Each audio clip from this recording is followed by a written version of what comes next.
So this whole track used to be made of bricks, that's why they call it the Brickyard.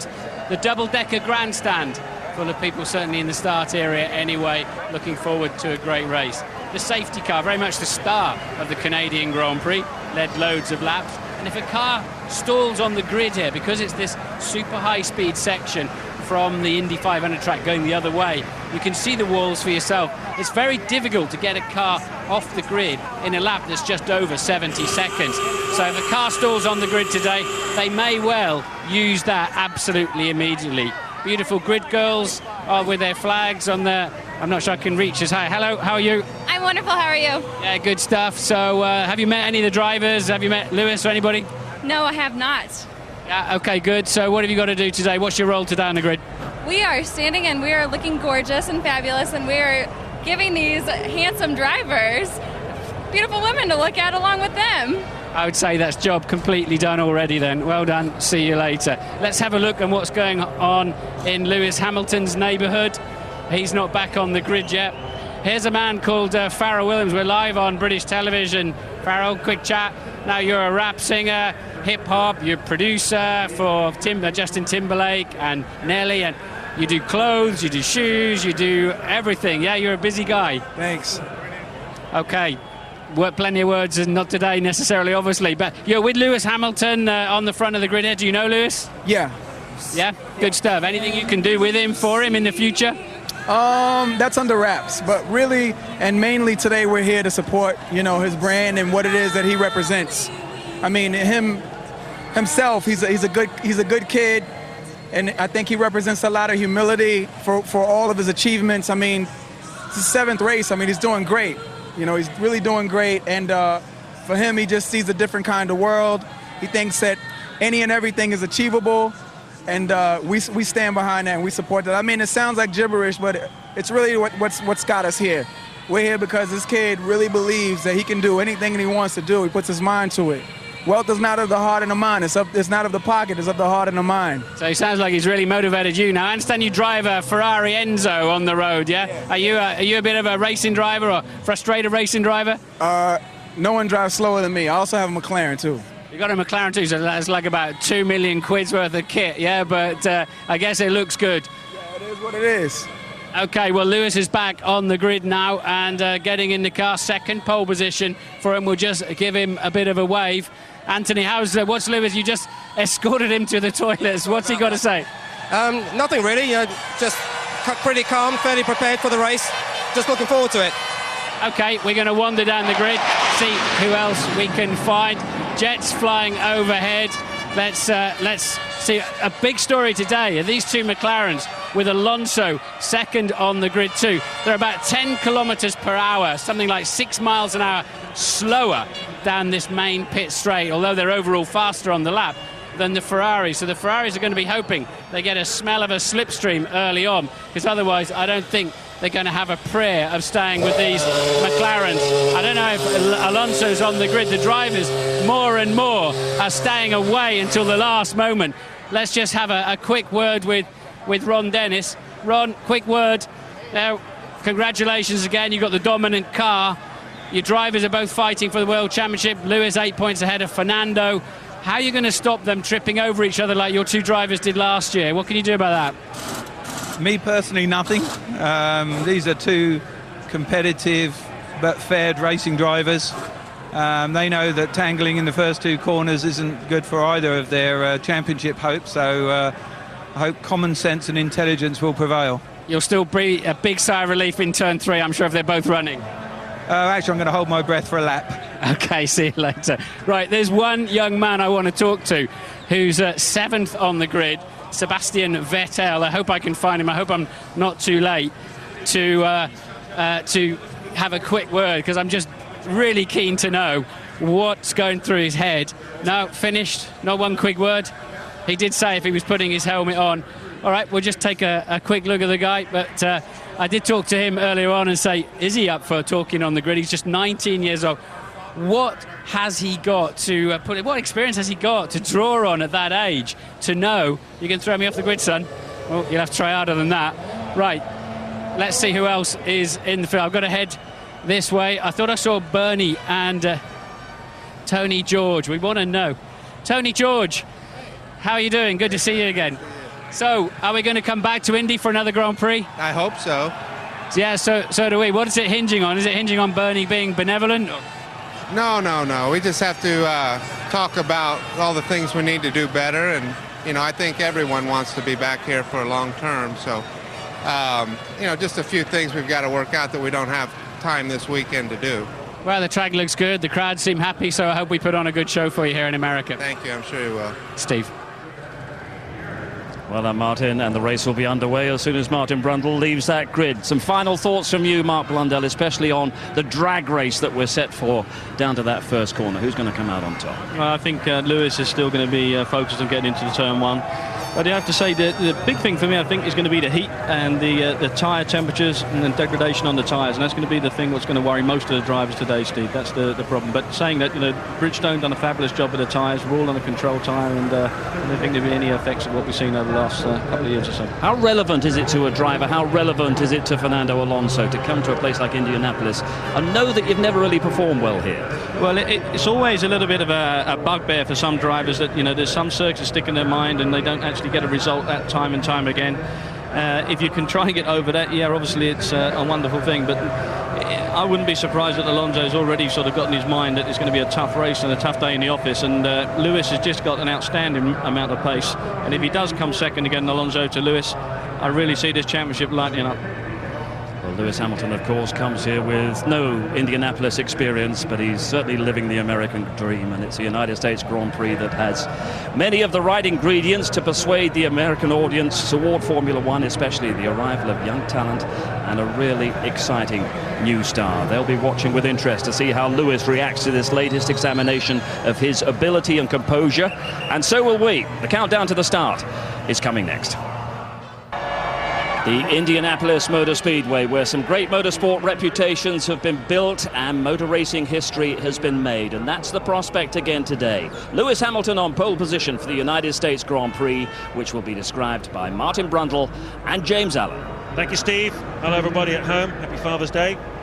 Well, there hasn't been a British winner of the US Grand Prix for 24 years, so can Lewis Hamilton change that particular piece of history? Huge crowd here at the Brickyard, as it's known, to see this Formula One race, and Lewis Hamilton starting on pole position. He's certainly in great shape this weekend, as he was in Canada. There is the yard of bricks. That's what the whole circuit was paved with back in the early part of the 20th century. It's one of the oldest racetracks in the world. Of course, the infield section that was built for the Formula One teams is only 8 years old, and that is a look at the layout of it. Well, Hamilton's certainly in great shape this weekend, as he was in Canada last weekend. He's built up his approach to this track, his knowledge and his feel for it, ironing out any little problems with his technique, adapting himself to its demands. Particularly the middle part of the lap was giving him problems on Friday. It's so impressive the way he's dialed himself in. Man, it's so hot, isn't it? The track must be 50 degrees. Hey, firm. It is very hot. It is extraordinarily hot. In fact, it's 59 degrees, the track temperature, and air temperature 36, and that's actually getting up beyond the limit of what these tyres are actually designed to handle. 59 degrees is going to be pretty tricky, and it's certainly a critical part of the story today, looking after the rear tyres in particular. And there are 2 Bridgestone tyre compounds that they have to use during the course of this Grand Prix. The soft one is the faster one, but it tends to lose performance if you try and take too much speed out of it early on, and that's going to be a critical part of the early phase of this Grand Prix. Once again, Hamilton's principal opposition this afternoon is world champion Fernando Alonso. He starts alongside him on the front row of the grid. As you can see, Hamilton did 2 laps that were good enough for pole yesterday, so it'll be interesting to see how much more fuel Alonso has than Hamilton. Some people think 2, maybe 3 laps more. Ferrari, well, this has been a Ferrari stronghold. They've won 6 out of 7 races here at Indianapolis, but at the moment they seem to be struggling for the outright pace to match the McLarens here. Massa ahead of Raikkonen once again. Heidfeld could have been in front of both of them, but he made a little mistake in qualifying. That's a best of the year qualifying for Heikki Kovalainen there in 6th place. Sebastian Vettel, the 19-year-old, making his debut, standing in for Robert Kubica at BMW. He's 7th on the grid. Great effort from him. Jenson Button there down in 13th. Terrific lap from him. Honda have been struggling this weekend throughout practice, and that was a terrific qualifying lap for him. Anthony Davidson 16th. David Coulthard lines up 11th, and look at the times, how close they are. Just 2 seconds covers the entire field. Well, last year, Martin, we had two McLarens taking each other off in the first couple of corners. We don't need that today, do we? No, we don't. We need a great race, and I think we're going to see if the McLarens are clean and get away nicely and they can break the toe to the Ferraris. I think the main struggle is going to be, can Ferrari hold off BMW, certainly the BMW of Heidfeld. It's a big ask for Vettel in his first Grand Prix as a teenager to get up there and mix it, but then that's what we thought about Lewis Hamilton, isn't it, at 22. Fisichella's on a one stop, so he'll be a bit sluggish from 10th on the grid, I would imagine, and goodness only knows what his tyres will be like towards the end of each of those long stints. And midfield, I think it's going to be absolutely manic and crazy. And what happens down at turn 1, you've got such a wide track and such a long run down to it, and then it's very much a filter into one small space, and that's where they start tripping over each other. But ironically, it was actually in turn 2 where they tagged last year. Just they all try and get away, you get a concertina effect, and then we have the accidents unfold. But the drivers have been pretty sensible this year, and a lot of them realise that their result is going to be their result to an extent. If they do their job, there's no point in taking a risk in the first corner, but you're kind of damned if you do and damned if you don't. You've got to go in hard enough, but at the same time you don't want to go in too hard. That's a really critical judgment. Probably the easiest place for that is to be out front. Hamilton will have his braking point absolutely firmly in his mind. There's a white patch just in front of Alonso's start box. You'll see it possibly when we zoom out slightly. I believe that was an oil spillage from an earlier race. They put cement dust down on it, but that's certainly not going to help his traction off the grid. Could have been the makeup dripping off the girls while standing at the front of the grid, I'm not sure. As they go off then on their parade lap, it's going to be a 73-lap race around this 2.6-mile Indianapolis road course, using part of the banked oval. The 500, the Indy 500, goes the opposite way down this straight. That's turn 1, you can see at the back, effectively, of the Indy 500. It's a 4-corner oval, a historic race stretching back to the early part of the 20th century. And the Formula 1 cars turn right before they reach the end, and there's the infield section, which runs alongside the golf course here. Well, Lewis Hamilton will know that two other great British racing drivers of the past won their first race and then straight away afterwards won their second. I bet they're both watching this evening back in the UK. Nigel Mansell and Damon Hill, they're both big Lewis Hamilton fans, amazed as they both are by the way he started his Formula 1 career, and both of them will remember those great moments from their own career, bouncing back-to-back victories, having just taken their first win. Look at the margin that McLaren has over Ferrari in the Constructors' Championship. 28 points going into this race. Now look, we're on board with Scott Speed. You see the white stripe on the tyres there. That denotes the softer of the two Bridgestone tyre compounds. It looks like most people have decided to go with that for the start of this run, apart from Kimi Raikkonen, we're being told, who used up quite a lot of sets of soft tyres yesterday during qualifying. There is Raikkonen, the second of the two Ferraris without the white stripe on his tyre. Watch out for that throughout the Grand Prix, because that could well be big part of the story. Well, cunning plan by Raikkonen or desperation? Okay, Lewis, if you could warm your brakes, please warm your brakes. Jakob Zervik, concerned about the temperature. And more brake temperature, please, Lewis, more brake temperature. Okay, and there's a heavy lock-up there coming from Lewis as he's trying to get that brake temperature in, which is not the news you want. And of course the team know that there's a sensor on each brake, and it's manifold in where it's being presented on the pit wall, in the garage, even back in the UK they could be reading that with the stream of data that'll be coming through, and they know that he hasn't done enough work with his brakes, so he's got a few hundred meters to put that right. So easy to do, so easy to do. You're busy warming your rear tyres and the guy in front's busy warming his brakes, and you meet in the middle. These cars do not have brake lights. They would be about as useful as an ashtray on a motorbike, I think. Brake lights on a Formula 1 car, you'd never be able to react to them. That was Sebastian Vettel, 19-year-old, making his debut here. There'll be a number of drivers, I think, around him on the grid who will be slightly nervous. Trulli, Kovalainen, Heidfeld, Webber, Fisichella, as to what the young man is going to do off the start line. They have no information on him at all. They don't know his psychological profile. There's that white splodge I was telling you about on the racetrack. I wonder how that will impact on the grip that Alonso gets away. Jean Todt, the boss of Ferrari, presided over 6 victories here in Indianapolis. What chance does he feel he has here this afternoon? They need certainly to make an impact at the start. Ideally try and get in front of the McLarens as early as they can. Very slow to form up today, very, very slow. The car's been on the front of the grid 3/4 of a minute.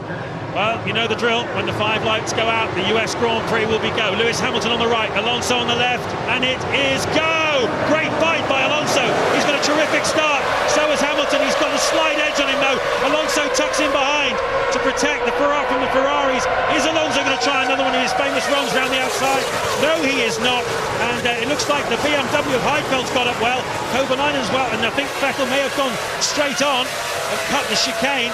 I believe there's some incident at the back, but at the front, clear away is Lewis Hamilton with Alonso behind him, and a great start, I believe, from one of the BMWs. I think it's Nick Heidfeld in the 4th, Kovalainen is 5th, Raikkonen 6th. Alonso looks like he wants to get on with this, though. Alonso hustling Hamilton all the way down the pit straight, all the way through turns 1 and 2, just trying to distract him in the mirrors.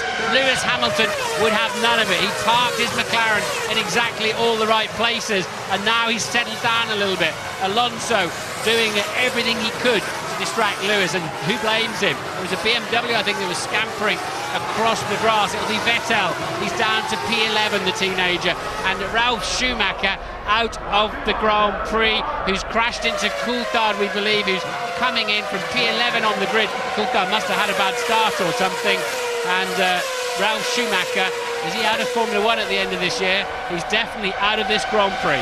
Hamilton leads across the line at the end of the first lap. Alonso is 2nd, Massa is 3rd, Heidfeld 4th, Kovalainen 5th, Raikkonen 6th. Waved yellow flags in turn 1 for that incident involving Ralf Schumacher and David Coulthard.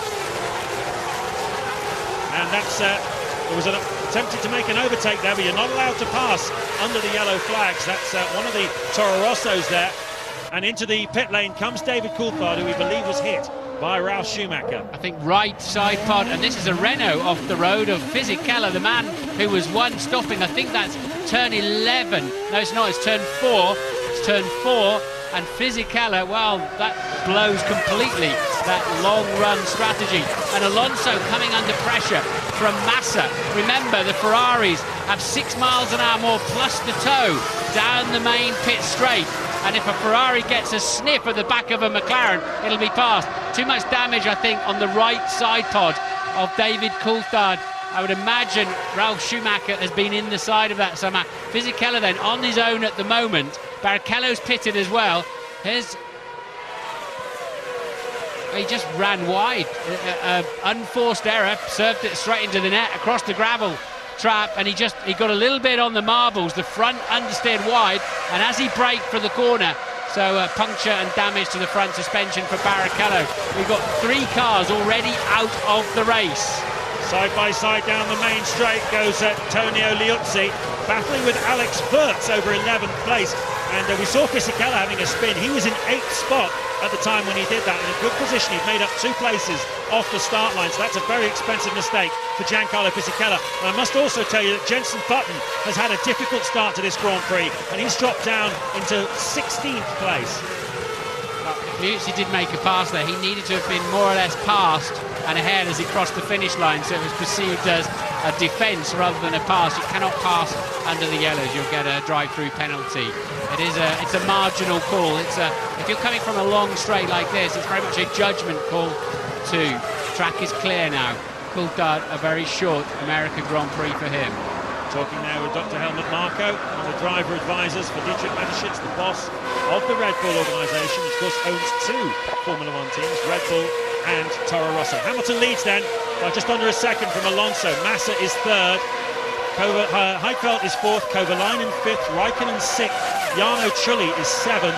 8th is Mark Webber. 9th is Rosberg. Great start for him, as we've got some more action going on here between Liuzzi and Wurz still. This is the battle over 11th place. It's one of the great features of Indianapolis. Just behind them, you've got Sutil and Speed having a battle. Sutil in the orange Spiker, Speed in the Toro Rosso. It looks like Sutil's come out on top of that. He's up to 13th place, Adrian Sutil in the Spiker. And that's interesting because both the Spiker drivers we've seen have quite a lot of crashes during races this year, and they were told after Montreal to stop crashing and get the cars to the finish, because there are points to be had in these kind of races. There's Barrichello out of the race. A lot of drivers, a lot of people in the paddock impressed with the job that Sutil is doing in that spiker. Is he outperforming the car? Sort of thing that Webber did in a Minardi, Alonso did in a Minardi. So it'll do him no harm at all. Now let's see if we can see what happened between Ralf Schumacher and David Coulthard. But at the front, Hamilton realised he has to go defensive early, parks on the inside. Alonso thought about a big sweep around the outside, but Hamilton's got in a touch too deep. Alonso's fancying another go, and there it is, going on all at the back. It looks like Ralf. We're on board with Davidson in the Super Aguri. It's Ralf. Look, just locks his front wheels and slams into the side of Coulthard, who was minding his own business on the outside and is now out of the race. But it was quite clear. He not only did he lock up, but he went sharp left. Yeah, let's watch it again. So we're behind. That is Vettel. So he went in rather too deep. And as I said on the grid, how on earth would he... What's his reference points? He has no reference points heading down there, but he got away with it. He's currently P10. Yeah, he was on the outside of the Coulthard battle with Ralf, the incident, I should say. And I think he just took avoiding action. You could see him turning the wheel away to the left. And a smart move that saved him. He's back up into 10th place at the moment. Lewis Hamilton, fastest man at the racetrack at the moment. Only one lapping in the 1:13s. Everyone else is doing 1:14s or above. He's extended his lead now over Alonso to 1.5 seconds. Massa is third, Heidfeld fourth, Kovalainen fifth, Raikkonen sixth. And, as I say, Vettel has managed to recover to 10th place. Button is having problems in 16th, and Anthony Davidson is down in 18th. And after that spin we saw for Giancarlo Fisichella, he is now last on the road, 19th place. Raikkonen's hard tyre gamble not doing much good at the moment. Although the softer tyres go off more quickly, they're still overall fast, and this is the feeling of a slipstream behind the Toro Rosso.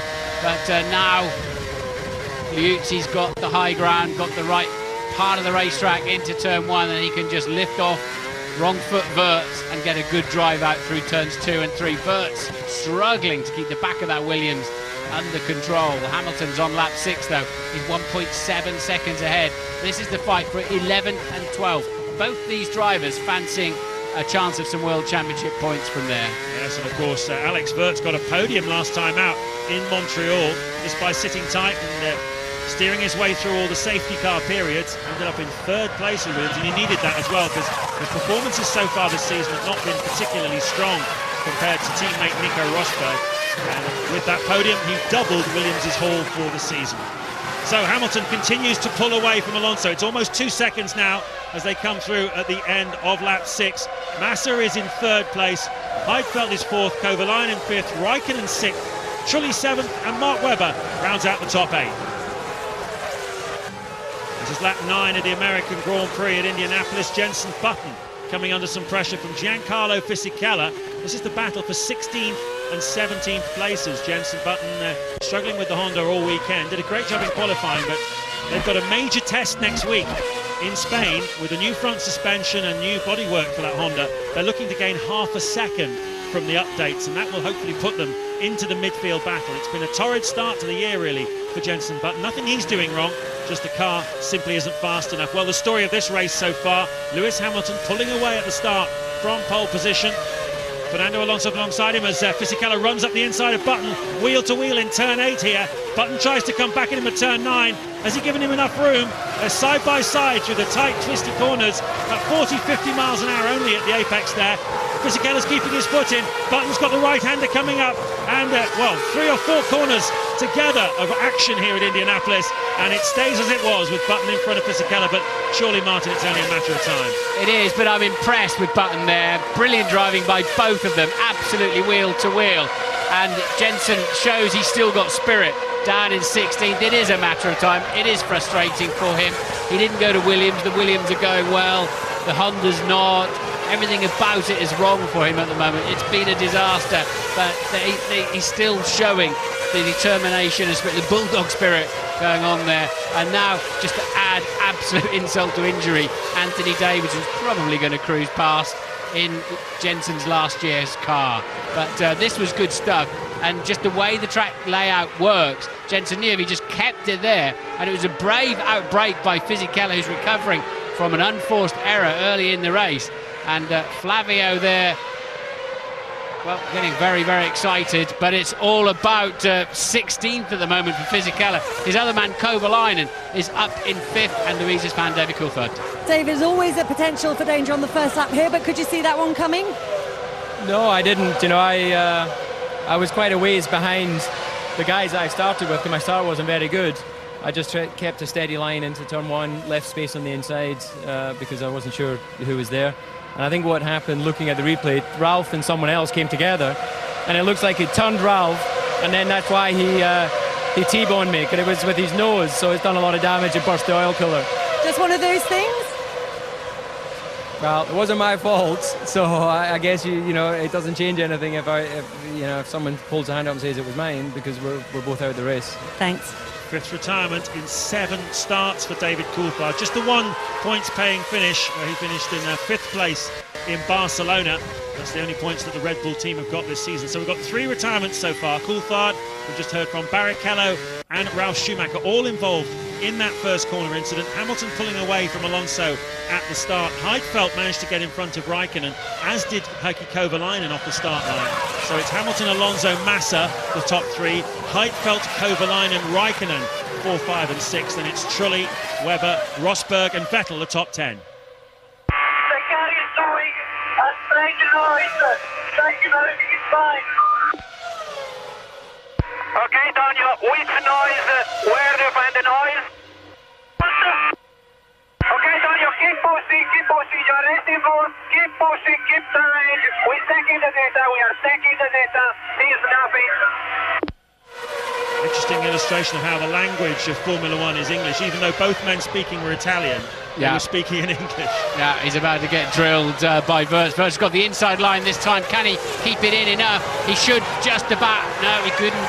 Liuzzi, though, probably vibration. I bet he's locked a wheel somewhere and you get a big vibration.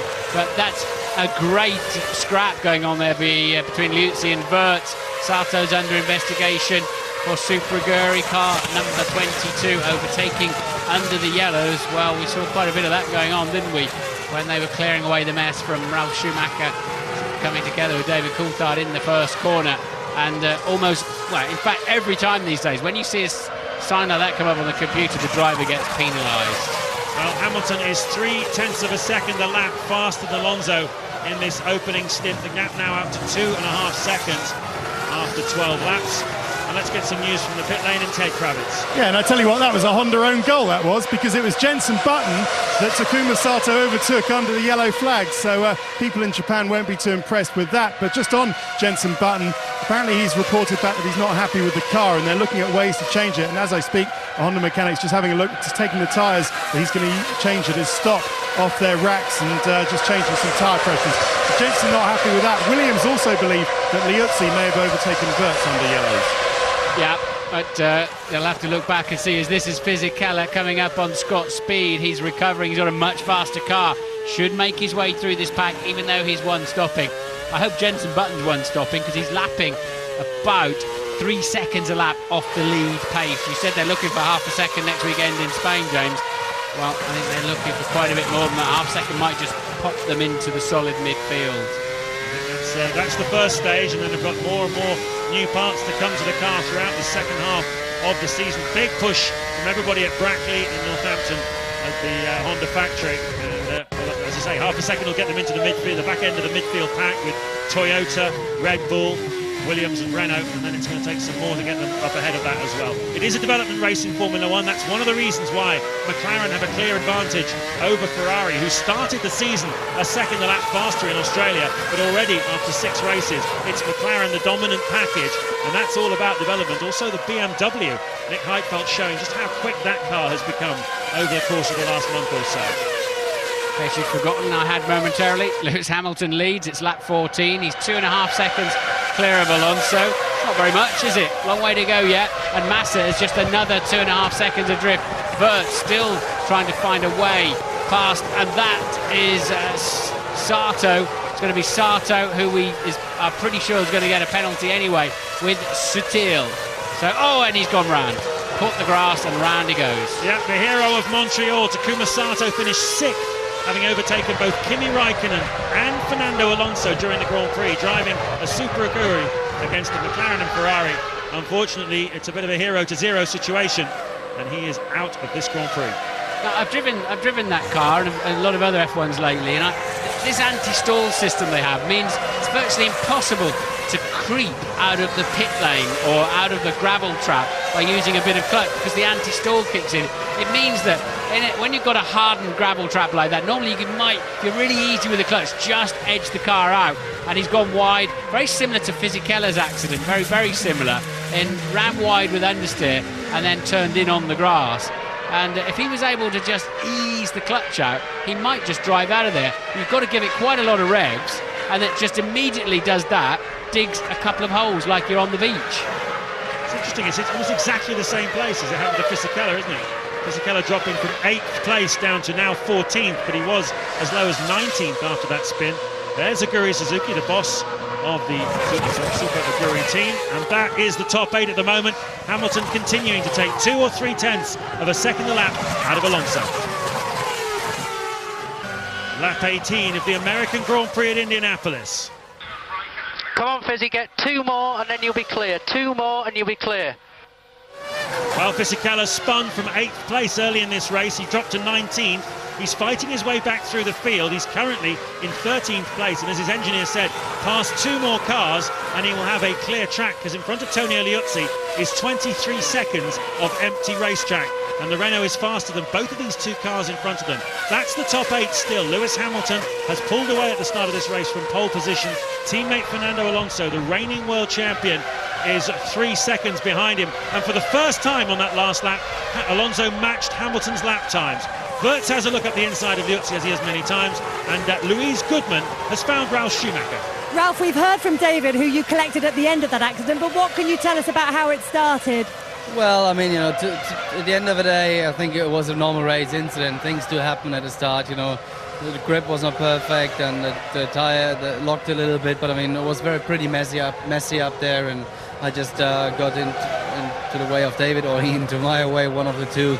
It's just unfortunate, a bit unlucky for both, because I think both could have had a good race. Thanks, Ralph. There's Kimi Räikkönen in 6th place. It's been another quiet afternoon for him. He's the only driver out there to have chosen to run the harder of the 2 Bridgestone tyre compounds at the start of this Grand Prix. The softs are quicker, but they take a bit of managing, and already we've heard a few drivers radioing into their teams to say that the rear tyres are starting to go off a little bit. And what's interesting, Martin, is Alonso on the previous lap matched Hamilton. On this last lap, he's just beaten him for the first time. What does that tell you? Yeah, and I think Lewis knows that. He's just responded with the fastest first sector of the race so far, and he appears to just about have an answer for it, but this race is far from over. It's only lap 19 and of the 73, and Alonso is pegging Hamilton, no doubt about it. And Massa just 3 seconds down the road as well in 3rd, and Heidfeld still within 9 seconds of the lead as Hamilton sets a new fastest lap of the race on a 1:13.3. He has responded, and Hamilton then already lapping people. Hamilton just sets a new fastest lap of the race, having lapped Christian Albers across the start-finish line, 1:13.3. So Hamilton responds to Alonso, but it is very cat and mouse at the front here, very close as Räikkönen tries to look at a move past his fellow Finn, Heikki Kovalainen. There must be something on the track. We saw what we call the oil flags, but it's not always oil. In fact, I can see it out of the window now. There's some blue plastic. It's a blue flag or something that's just been run over. There it is. That's going to get run over shortly by, I think it was a Williams. And so they have this red and yellow striped flag that's basically something slippery on the track. We call it the oil flag. So one of the flag marshals poking their flag through the fence here. So they let go. Such a bit of draft coming off the cars going past them. This is the beginning as Hamilton goes up onto the banking of 23 seconds of full throttle, flat out running here at Indianapolis. The car, as he comes through 13 there, is doing about 180 miles an hour, building up to a maximum speed of around 200 miles an hour. And Lewis is coming up to the back of this big gaggle of cars. Now this could be a turning point in the race as Sutil, Albers rather, who's been lapped, sort of has a think about pulling back out of the slipstream of Alonso.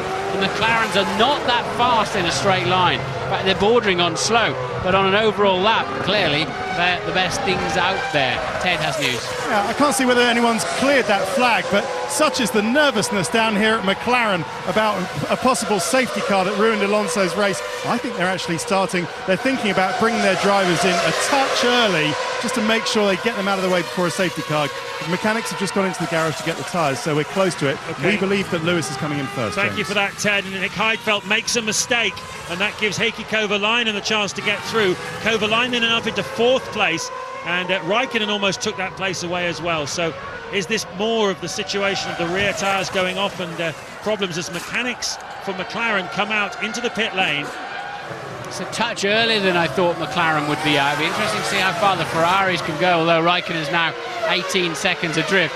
And there is Heidfeld. He spun it on the way in. He spun it on the way into the turn 1, and the drivers have all wrecked the little escape road down there. I do not believe he'll get any kind of penalty for coming back on the track. And Lewis Hamilton from the lead pits, as does Felipe Massa for Ferrari. So they've pitted exactly at the same time. Ferrari were not running heavier.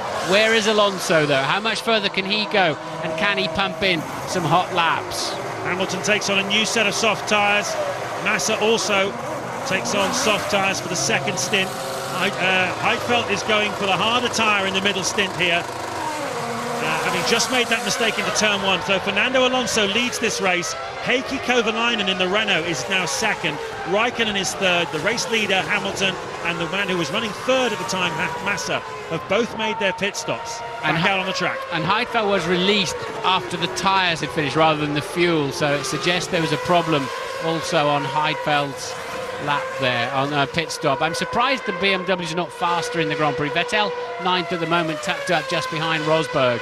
But Alonso leads then on lap 22 from Heikki Kovalainen, who's just 15.6 seconds behind as Alonso pits 1 lap later. No time to do any damage to Hamilton's lead, and Ted is there. Yeah, and I'm absolutely sure that Alonso has about 2 more laps worth of fuel in his pocket, and McLaren just nervous about this safety car. As we said, if anyone goes off into the wall, then that's his race destroyed. Stops going very well. Soft tyres going on again, as Lewis was at that one. But interesting how long Massa's stop was, and that's a stop 7.6. Massa took on more fuel in that stop. Okay, so the Ferrari of Felipe Massa is going to run a longer middle stint. This is a 2-stop race.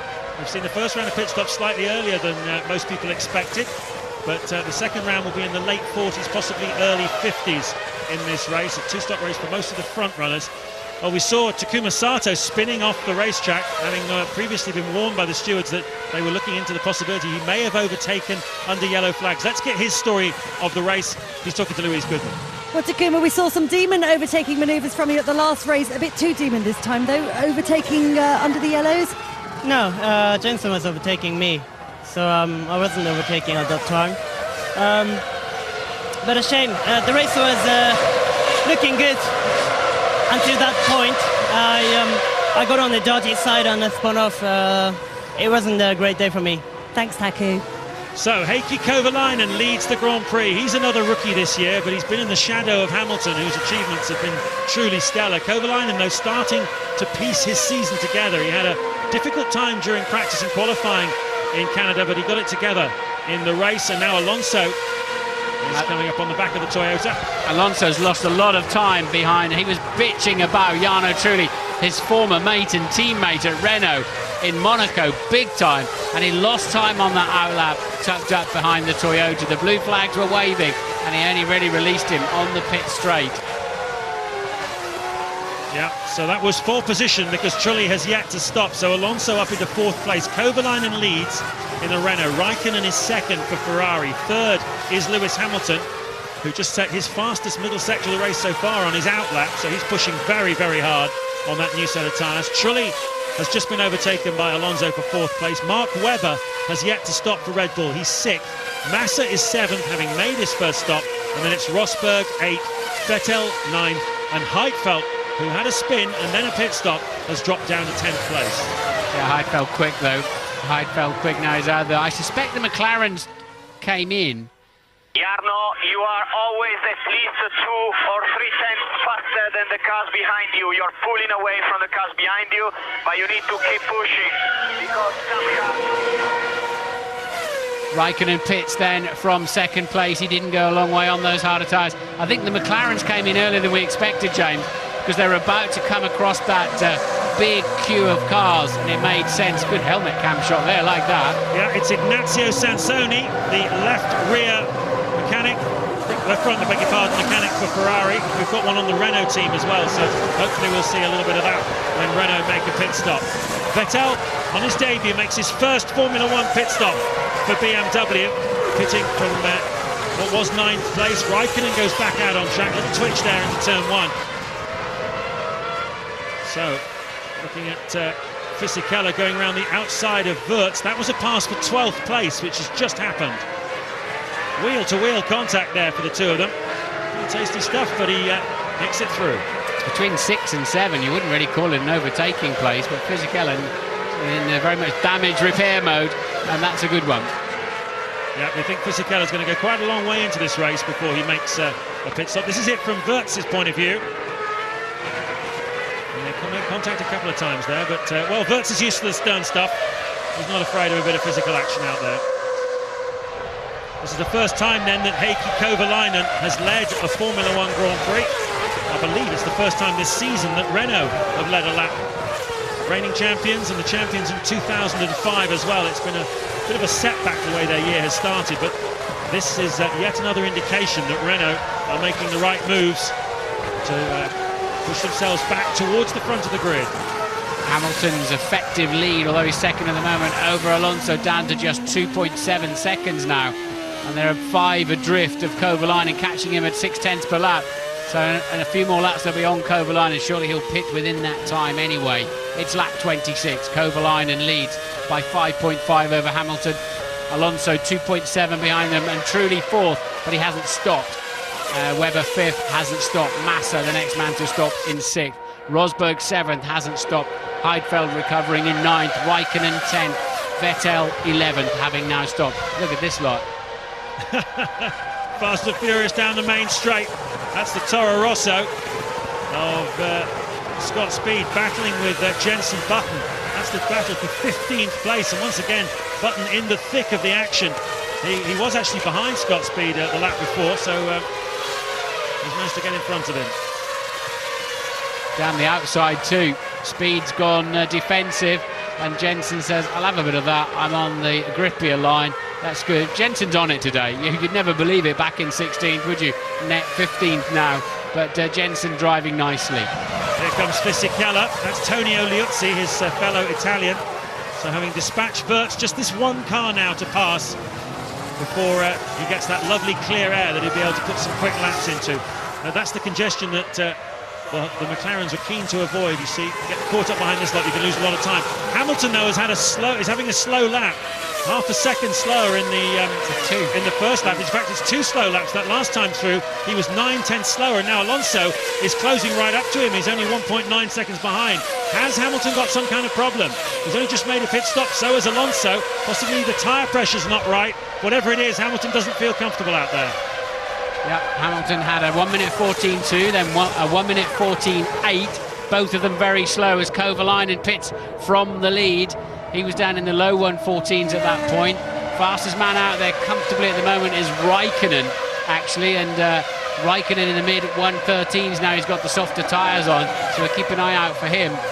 Hamilton lead is now down to 1.4 seconds. He had a 1:14.9. That's the third slow lap of Lewis Hamilton. Well, I tell you what it is, Martin, it's because he passed Albers on that last lap, who was very slow, and now he's tucked up behind Scott Speed and Anthony Davidson. So I think traffic is a big part of the story as we look at the Ferrari and the BMW very close to each other as Kovalainen comes back out. That's Raikkonen and Heidfeld, and Kovalainen, who was leading this race, has come out behind them.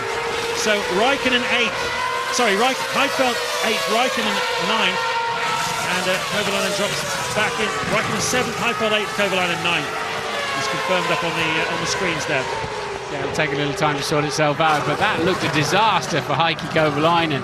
He wasn't particularly fast when he led those laps, and that's released Raikkonen now. Raikkonen passed Heidfeld and Kovalainen, and he can start to get on with it. And again, in the 1:13, Raikkonen now finally has a chance to get after it.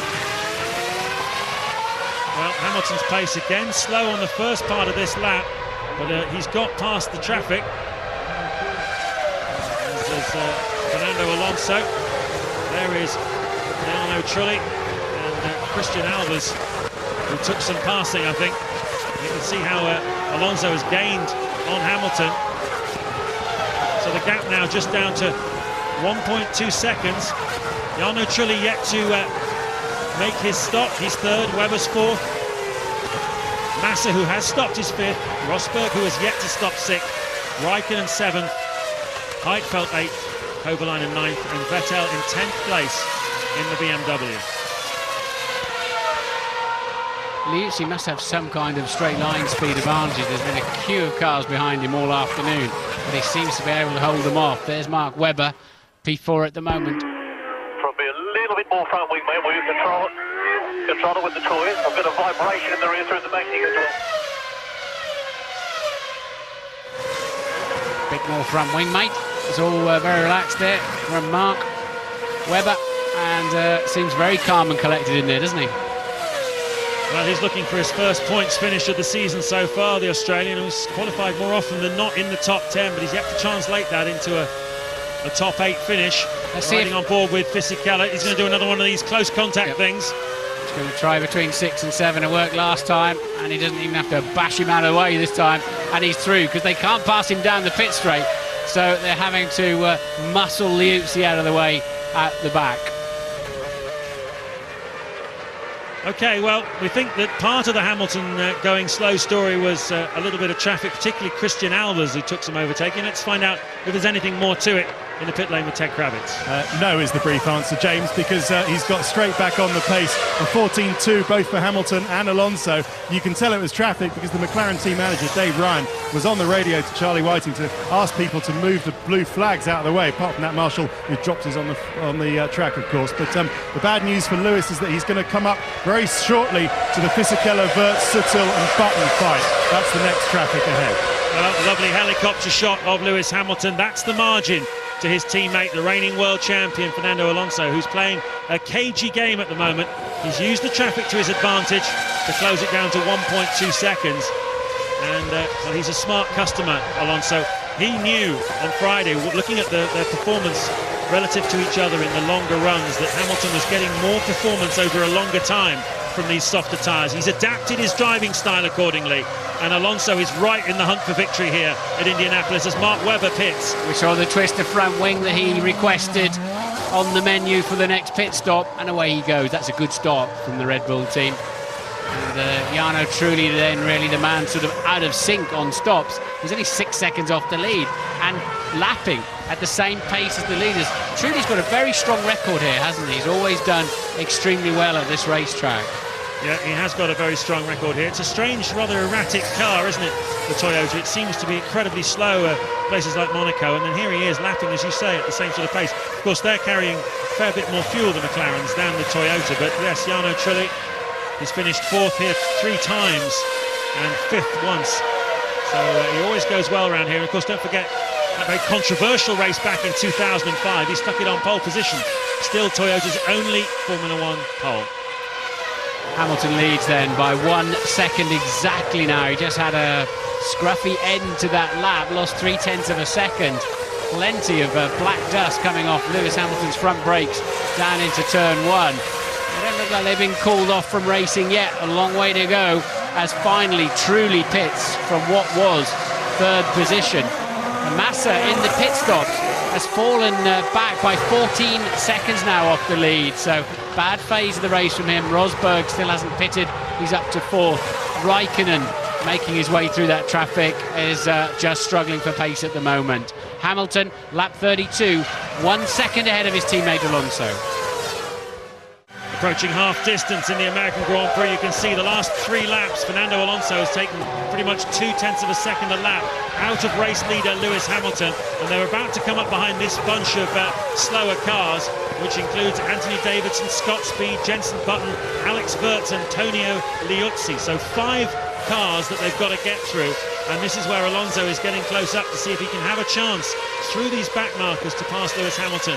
Well, the story so far, Hamilton led away from pole position. He's got the fastest lap so far of this race. He was the quicker man in the opening stint of this Grand Prix before the first round of pit stops. But in this second stint, Alonso has been the quicker of the two McLaren drivers. And that is the challenge now facing Lewis Hamilton. It's the motor racing equivalent of an assault course that he's got to get through. And he's not to give anything away to teammate Alonso.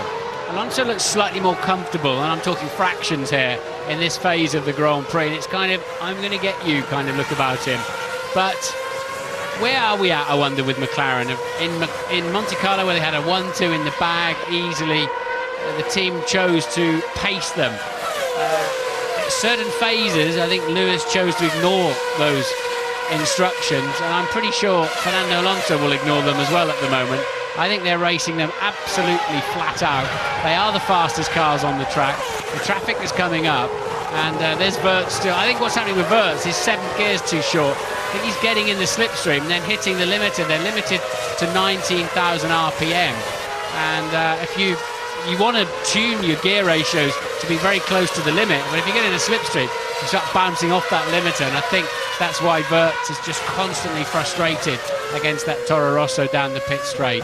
The lead is just 0.8 now. Hamilton lap 36, 0.8 ahead of Alonso, and we're on board with Button. We're on board with Button in 14th place. Alex Wirtz in the Williams ahead of us, Antonio Liuzzi ahead of him, but of course Button will have as much of a look in his mirrors at the moment because he knows Hamilton and Alonso are coming through. And the problem for Hamilton and Alonso is these guys are racing each other pretty hard, often more focused on each other than they are on the faster cars coming through. But well, we've seen real grit and determination from Jenson Button here this afternoon. Let's hope he gets out of Hamilton and Alonso's way. We believe that Button is only going to stop once here this afternoon. This is virtually the halfway stage in the Grand Prix, and he has yet to make his first pit stop. Same story up the front with Nico Rosberg, who started down in 14th place, his worst of the year, but he is now running 4th, yet to make a pit stop.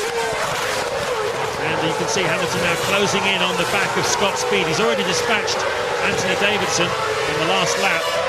But this is where the real business starts for Hamilton. Shoots past Speed, and now he's onto the back of Button.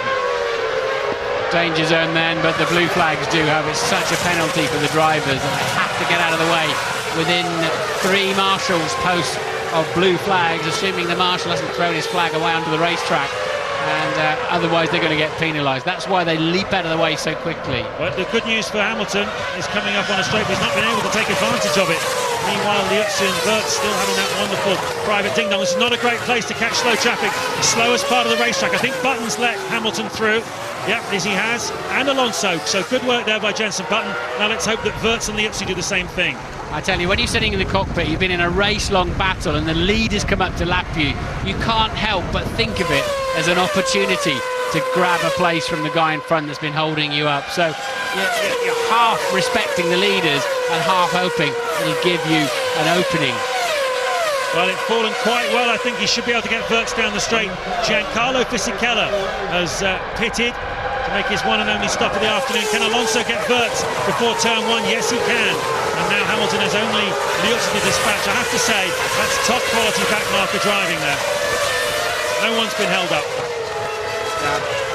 It's not something you really want on your CV, that statement, but they did the job. And it's interesting because a couple of races ago, you remember Lewis Hamilton in one of the interviews after qualifying, I believe, saying he didn't want to get held up by the monkeys at the back.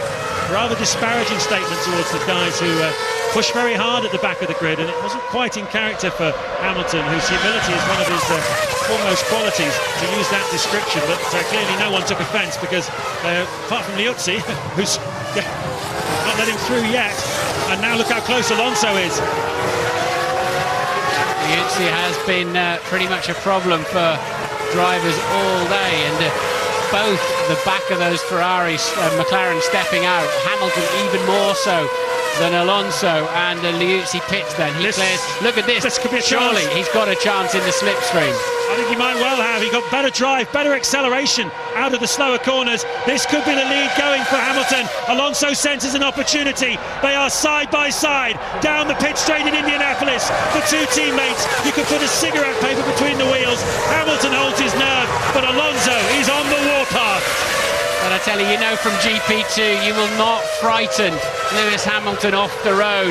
And Hamilton, with every opportunity to make a new boy's mistake down there and lock the wheels, didn't. Held his line, held his nerve, braked just in the right place. They're putting 1,500 pounds per square inch pressure into the braking system to pull 5 times the force of gravity to they get rid of 210 miles an hour down to 70. They're losing 140 miles an hour in 80 metres, and you have to press it absolutely by the right amount at the right time, and that's what Hamilton did. Look at that for a good slipstream effect, but Hamilton parked his car on the inside and then braked beautifully. Well, that's what comes from being a racing driver from the age of 8. Both of these men were able to start karting at 8 years old. They got so much experience. Hamilton, 14 years of racing experience, and he's only 22. And a steely nerve. Now, we saw a little mistake from Alonso, who goes wide again. What's that all about? The blue flag flying across the road. And Alonso just swerving across that. That's a little signal. It's a little signal to the pit wall, I would imagine. I don't think Fernando's emotions are fully under control, in the car or out of the car at the moment. And that was a message.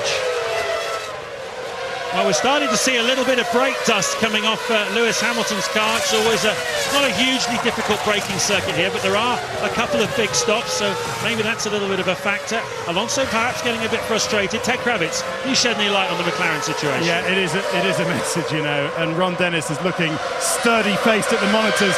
Everybody down here absolutely wincing. They were not loving it like we were. They were wincing down here at McLaren. They just want a 1-2. They don't particularly care about the order, and the head of Mercedes-Benz is standing right next to me, not a smile on his face. He is not too happy about this. They've got to control the situation. This is McLaren season distilled, isn't it? Yeah, Dr. Sech, the boss of Daimler Chrysler, and a big motor racing fan, one of the big supporters of Mercedes' participation in Formula One. Well, this situation of two great drivers in the same team had to come to a head sooner or later. In Monaco, 2 races ago, we saw Alonso had done enough to win the race by the time they got to the second stops, and so they called them off and Hamilton finished second.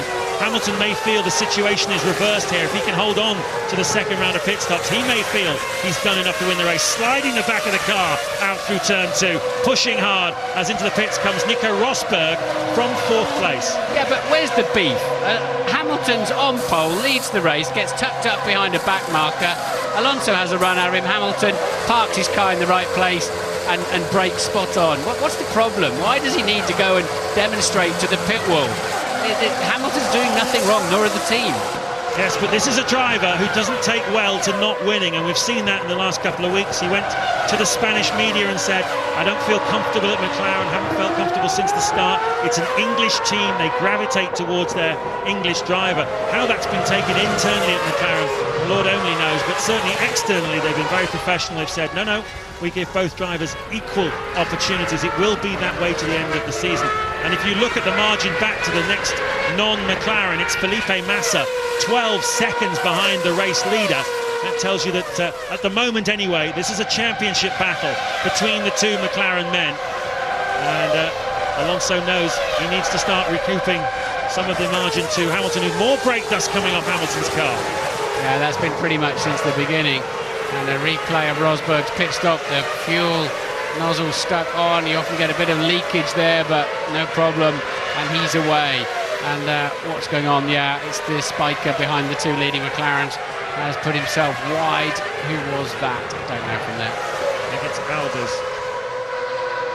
Christian Albers running in 18th place. 2 laps down on the leaders. His teammate Suttel is 15th. The Jenson Button check, he's 12th. Anthony Davidson's right behind him in 13th place for Super Aguri. We have 4 retirements from this race. Takuma Sato, who spun, David Coulthard, Rubens Barrichello and Ralf Schumacher, who were all involved in an incident at the first corner. So no mechanical retirements yet, and this is lap 42. Well, they're a dozen seconds ahead of Massa, these two McLarens, in 3rd place.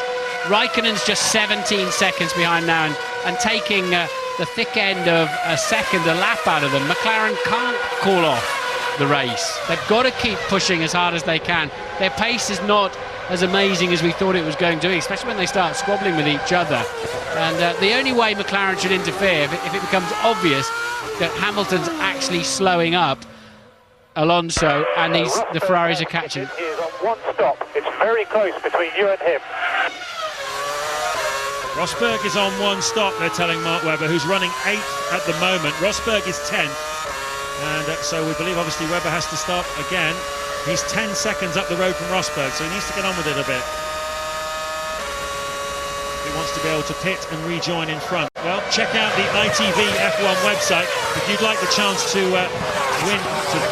buy Lewis Hamilton's go-kart. It's going on eBay. It's a charity auction on eBay for the Tommy's charity, and the winner will, I think the bids close on Tuesday, the winner will be able to collect the kart from Lewis himself at a Vodafone McLaren Mercedes promotional event in London on Thursday. So have a look at that, and you'll be contributing to Tommy's, a very, very worthwhile children's charity. Alonso having a poor lap here. He's lost about 0.8 of a second to Lewis Hamilton. Hamilton's at 1:13.8. He got a bit back in the end of the lap, so Hamilton's lead back up to 1.1 seconds, and certainly nothing like it. There's no way you could justify moving Hamilton out of the way because he's holding up Alonso. There are the two Ferraris then that are now running 3rd and 4th. The deficit 12.7 seconds to the lead now. Raikkonen 17 seconds off the lead. He is now on the softer tyres and going better. Now remember, Raikkonen can also use the softer tyres in the final stint of the Grand Prix as well, whereas the three in front of him can't. They've got to use both types. Raikkonen's got the slower tyres out of the way. Both Hamilton, Alonso and Massa have to use the harder and slower tyres. Yeah, and the way Raikkonen's going at the moment, he's actually faster than Felipe Massa now that he's got Rosberg out of the way, having made his stop, and that could mean that Raikkonen is in a position to leapfrog his teammate before the end of this Grand Prix. That'll be interesting. At the moment then, Hamilton leads Alonso, Massa 3rd, Raikkonen 4th, Heidfeld 5th, and Kovalainen holding on well in 6th place. 27 laps of the American Grand Prix at Indianapolis Motor Speedway to go. Lewis Hamilton leading this one, now 1.2 seconds from Fernando Alonso, having started from pole position. Felipe Massa is 3rd, Raikkonen 4th, Heidfeld 5th, Kovalainen 6th, Jarno Trulli 7th, and Mark Webber in 8th place. A moment ago, Jenson Button came into the pits to make his one and only stop of the afternoon, and they had a refueling rig problem on the Honda, and that's cost Jenson 7 seconds. So he has dropped back from Alex Wurz, who also made his pit stop at the same time. They're circulating in 14th and 15th places. Anthony Davidson in the Super Aguri is battling with Adrian Sutil in the Spiker over 12th place. And the 19-year-old on his debut, Sebastian Vettel in the BMW, is just 2 seconds away from a World Championship points paying position. There's 26 laps to go, but a lot more racing to go on the track, because although Lewis Hamilton's been dumping a lot of brake dust out of his car throughout this race, he's held off everything that Alonso has been able to throw at him. Alonso slightly quicker in this middle phase of the Grand Prix. Alonso just lost 1.2 seconds on this lap, and this is exactly why. Cutting across the grass on the exit of turn 8, and he'll be just behind. He's pushing hard enough, isn't he? So it is, as you say, 26 laps to go. There's several fights out there. The two leading McLarens, of course. Raikkonen, as Kovalainen pits from 6th place for Renault. Raikkonen is catching Massa very quickly indeed, with the softer tyres to come yet for him. Raikkonen, as we said earlier in the programme, could well become a strong force here this afternoon. And Jarno Trulli was catching Heidfeld for 5th place. And Vettel, the 19-year-old, is catching Mark Webber as well for 8th, and a chance of a World Championship point on his debut. Now Raikkonen's interesting because he lost a bit of time early on behind Rosberg, and without that he might have been quite a worry, I think, for the McLaren team, because he's 17 seconds behind them now, but travelling faster than anybody else on the racetrack. And as you say, he's not got to take the slowest type of tyre for the final stint of this race. So Raikkonen definitely a candidate for a podium, and if it hadn't been for a bit of traffic, he may have been able to give McLaren a bit of a hard time here this afternoon. There he is, closing in on the back of teammate Felipe Massa, currently running 3rd. As into the pits for the 2nd time this afternoon comes 5th place man Nick Heidfeld. Well, BMW keep flattering to deceive, don't they, in terms of their race pace. They look so strong through the weekend on the longer runs, and then just don't seem to quite deliver on race day for some reason. They've got a strategy. I don't know if it's they spend too long setting the car up for a quali lap, whatever it is, they don't deliver their full potential on race afternoon.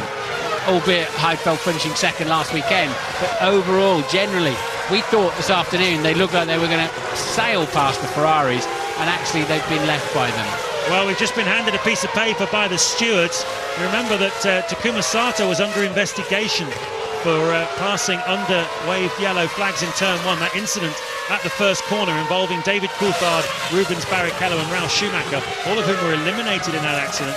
Well, the stewards decided he did pass under yellow flags, and even though Sato is out of this Grand Prix, the penalty is a drop of 10 grid positions, as Heidfeld goes a little wide there. 10 grid positions at the next Grand Prix. So Sato is going to, wherever he qualifies in France, in 2 weeks' time, he will start 10 places back from there. Well, he told Louise that, he said, well, Jensen was overtaking me, I wasn't overtaking him, so a bit of a difference in opinion there. Well, Raikkonen really putting the hammer down. He's closing right up on the back of teammate Felipe Massa now. He has just set the fastest lap of the race. So Ferrari are unlocking some speed now, and it's looking good for Kimi Raikkonen. What kind of challenge can he pose to the McLarens, and what are the McLarens' tactics going to be like? As Vettel on Webber. Vettel tucks up behind Webber. This is the battle for 7th place. Sorry, that's Heidfeld on Webber, that one. Heidfeld after that second shot. Vettel is just behind and catching. And we understand it's Alonso pitting first, so Hamilton did fuel slightly longer at the first stint. And Ted is down there. There we go, Martin. There's our answer. So now we know why Alonso was annoyed, because he was on the shorter stint. He felt that it was the team's tactics. If they wanted to make this stint work for him, they should have let him pass Lewis, who was going longer in this stint, to get full advantage. So understandable Alonso's irritation, and indeed how now he's dropped back to 2 seconds behind Hamilton. So wow, it's going to be interesting to hear from him after the race. I imagine he'll be a little annoyed. Well, he might well be, but at the end of the day, you've got to get the track position yourself, haven't you? And he did have one look at Hamilton when Hamilton lost some time behind Christian Albers going through the traffic there.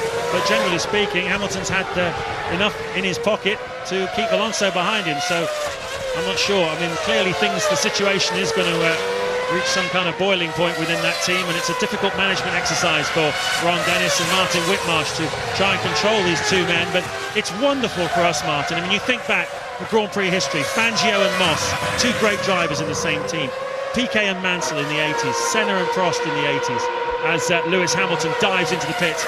And there's nothing better than having two great drivers in the same team. Flying in.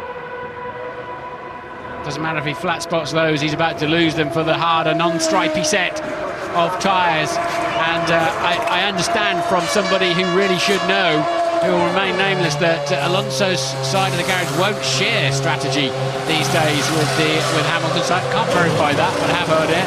And until the first pit stop is over, Raikkonen pits as well for Ferrari. So Hamilton should come out in the lead. He had about 2.5 seconds advantage, and that is going to be very tight down into turn one. And there it is. He has got the lead, but Alonso will have the momentum. He's not close enough to use it. Yeah. So Alonso remains in second place, and is that the end of the race as far as McLaren are concerned? But they certainly can't afford to ease off their pace, because Raikkonen is now back out again on the faster kind of tyre, the softer Bridgestone here. Both McLarens are on the harder tyre. Massa will have to take the harder tyre as well. And although Raikkonen is some way down, they cannot ease off too much. I think McLaren have got to give it and find out how fast Raikkonen is when he comes out of the pits before they can call the race off. But traditionally and common sensibly, now they should call it off. It's over between these two, as long as they can just judge their pace. But will Fernando Alonso pay any attention to that? Well, as Ron Dennis said, you drive for the team first and yourself second. A major test of that then coming up in the final 22 laps as Felipe Massa pits from the lead on lap 52. Into the closing stages of the American Grand Prix at Indianapolis. 19 laps to go. Lewis Hamilton is leading by just under 2 seconds from Fernando Alonso. two teammates at McLaren at the front. 16 seconds behind them is Felipe Massa in third place, and Kimi Raikkonen, his teammate, who has just switched onto the faster of the two Bridgestone tyres, but unfortunately couldn't get back out in front of Felipe Massa. And so I think they're just too far away to make any inroad, really, on the McLarens, who are still lapping at a ferocious pace in the mid 1 minute 13s. It's been an eventful Grand Prix. It's been a tense Grand Prix as far as the McLaren pair are concerned. In the opening stint, Hamilton led away from pole position, and Alonso dropped back from him. In this middle stint of the race, Alonso was the faster man, and there was one brief moment when Hamilton lost time behind one of the spikers that Alonso had a chance to pass him down the pit straight. Hamilton resisted. They were side by side, inches apart at 200 miles an hour. And after that, Alonso appeared to indicate to the McLaren pit wall he was unhappy that he had not been allowed to get past Lewis Hamilton. And Hamilton's having absolutely none of it. So McLaren's inter-team relations being stretched to the limit here.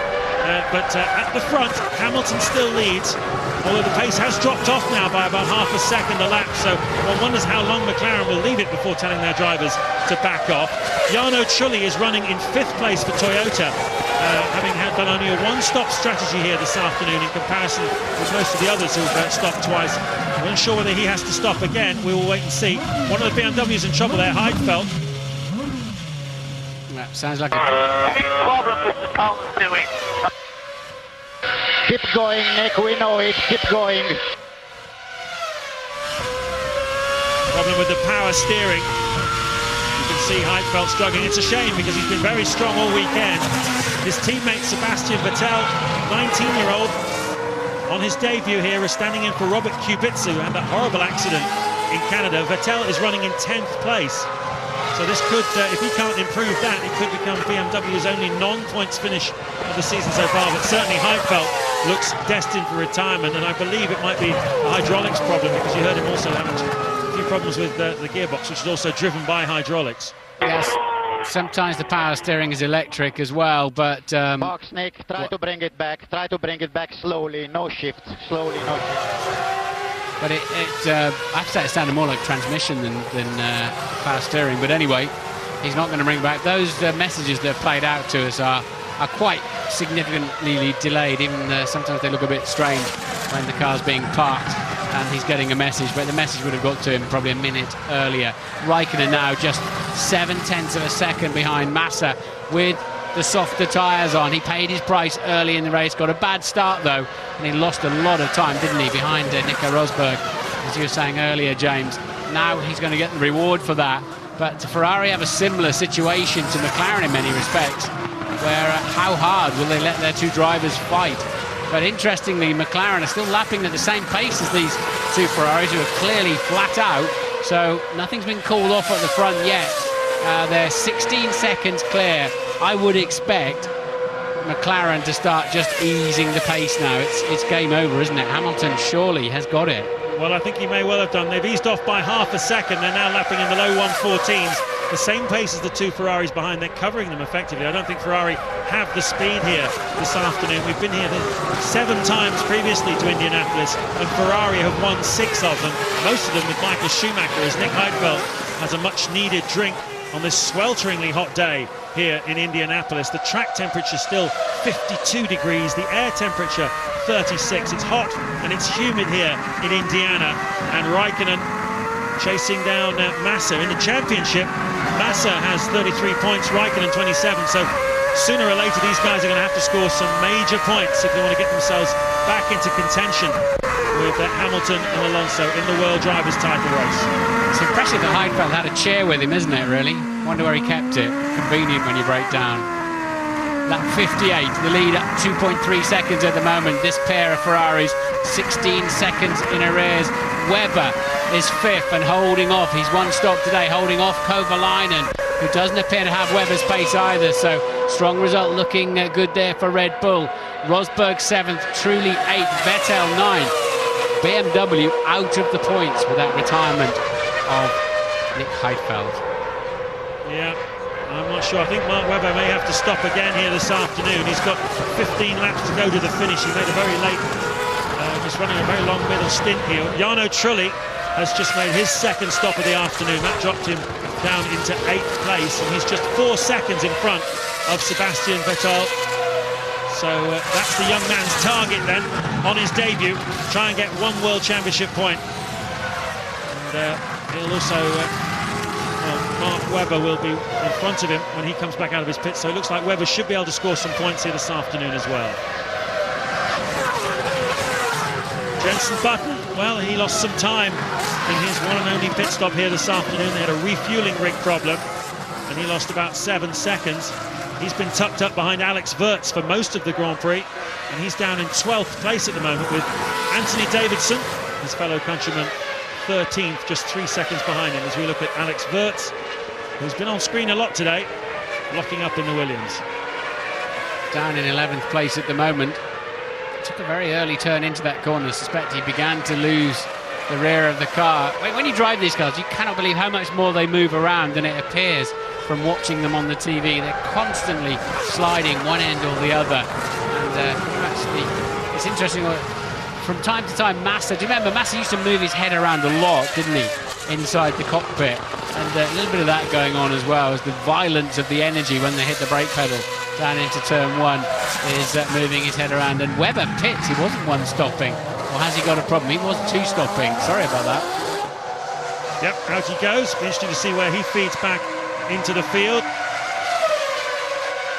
As Jean Todt makes some notes on the Ferrari pit wall. They need a quick response, Ferrari, to these problems that they've had. It's a lack of pace. Their development has not kept pace with McLaren and BMW in particular, and they're in danger, I think, of being overtaken by BMW fairly soon. This has been a great track for them in the past. You'd expect them to be strong here, but they are 15 seconds behind after 60 racing laps, and it looks to me as though Raikkonen is the quicker of the two men. He's on the softer tyre, remember, and is he going to try something in the closing stages? Meanwhile, at the front, Hamilton now lapping in the 1:14.3 range, so about 0.8 of a second slower than they were doing immediately after the second round of pit stops. Is that an indication that this race is now under control and it's Lewis Hamilton's for the taking?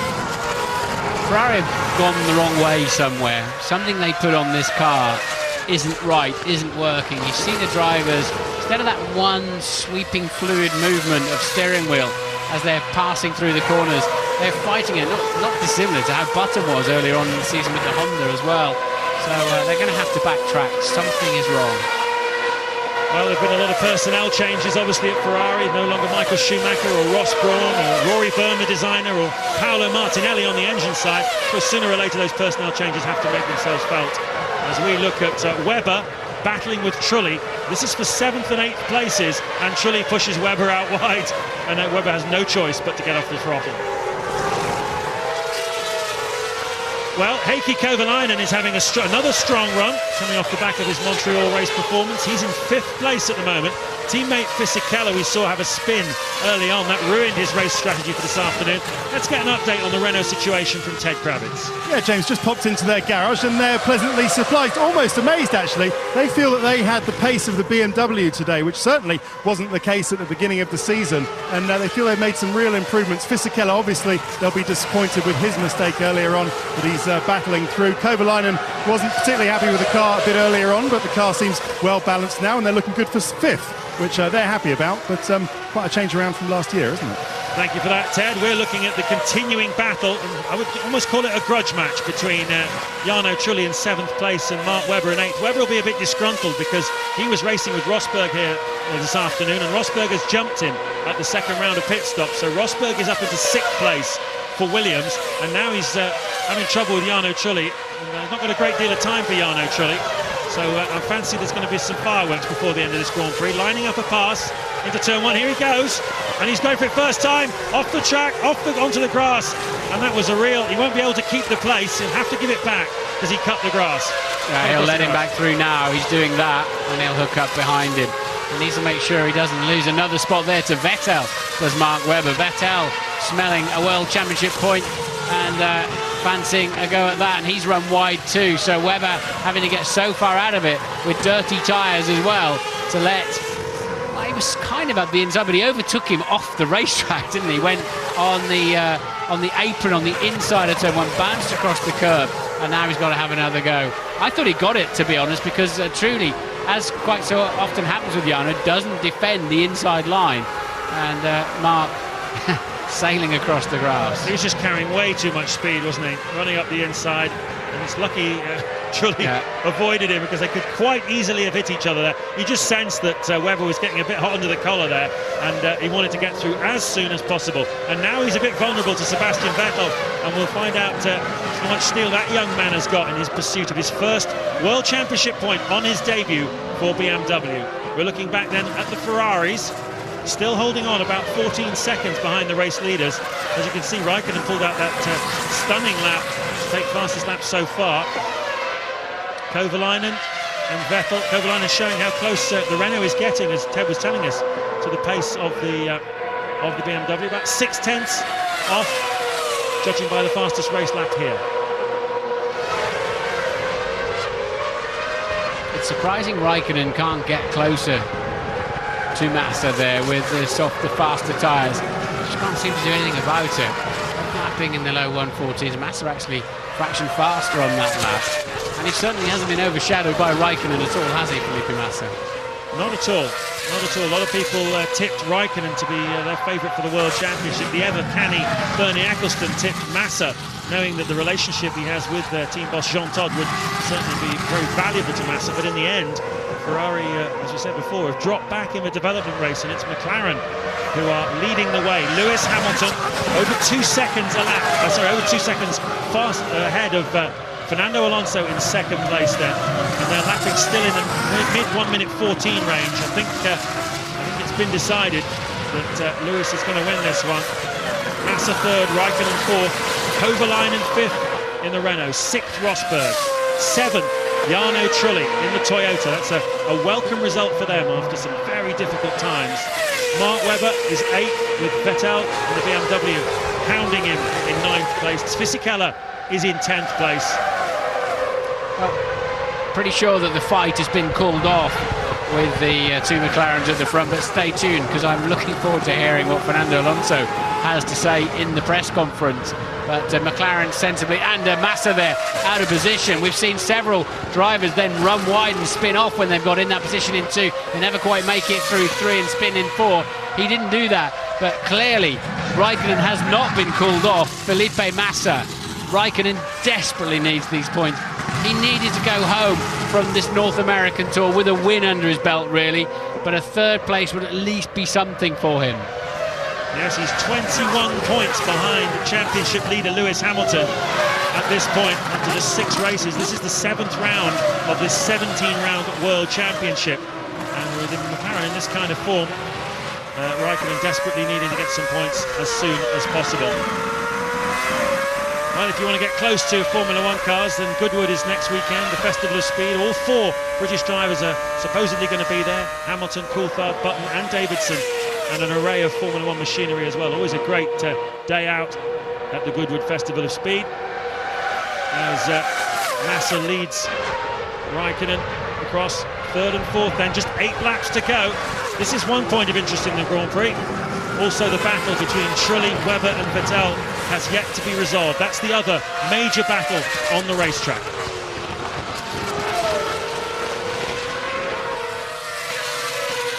Haven't seen much of the Maccas lately. They're comfortably out front, 15 seconds clear of this squabbling pair. Just 0.4 of a second according to the stopwatch. It looks closer than that, doesn't it? Kovalainen really in no man's land in 5th, 25 seconds behind the Ferraris. Not too shabby for him. And 18 seconds ahead of Rosberg, who's doing another great job for Williams. Trulli is just holding off Webber, is just holding off Vettel. This is about Anthony Davidson and Jenson Button, and lovely pass. Davidson does it. Lovely, lovely pass by Anthony Davidson in what is effectively the car that Jenson Button was racing here last year. The Honda, with some modifications, the 2007 is now called the Super Aguri. Meanwhile, the 2007 Honda, which has been making some progress but still is a long way off the pace, has lost that place. Button's very slow at the moment. I think he's got some problems creeping in, but that would have been like a knife through his heart there.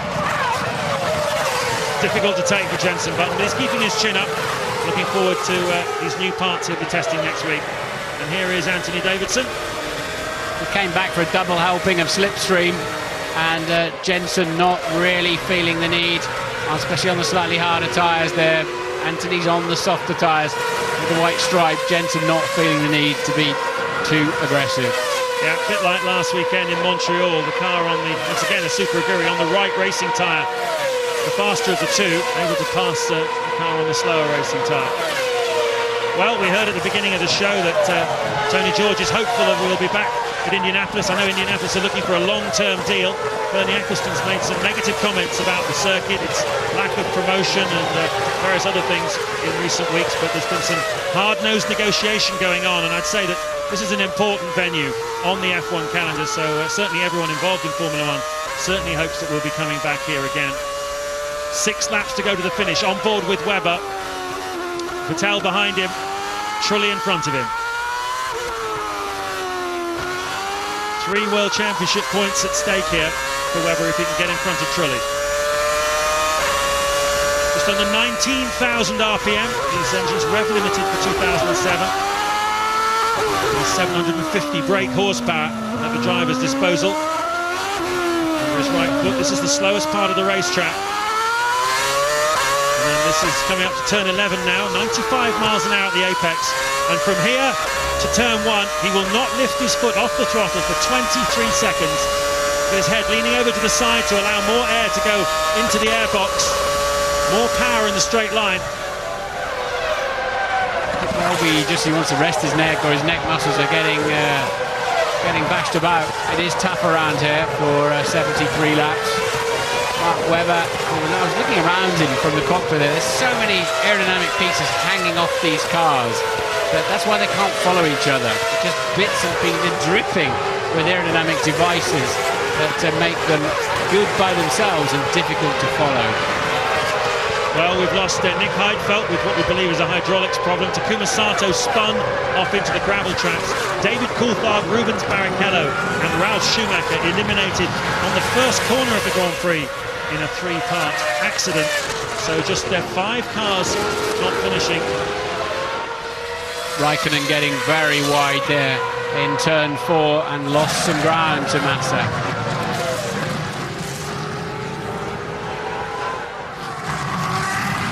Focusing on the Ferrari battle at the front, Lewis Hamilton still leading by that 2-second margin. They're lapping in the low 1-minute 14s, just covering off their pace.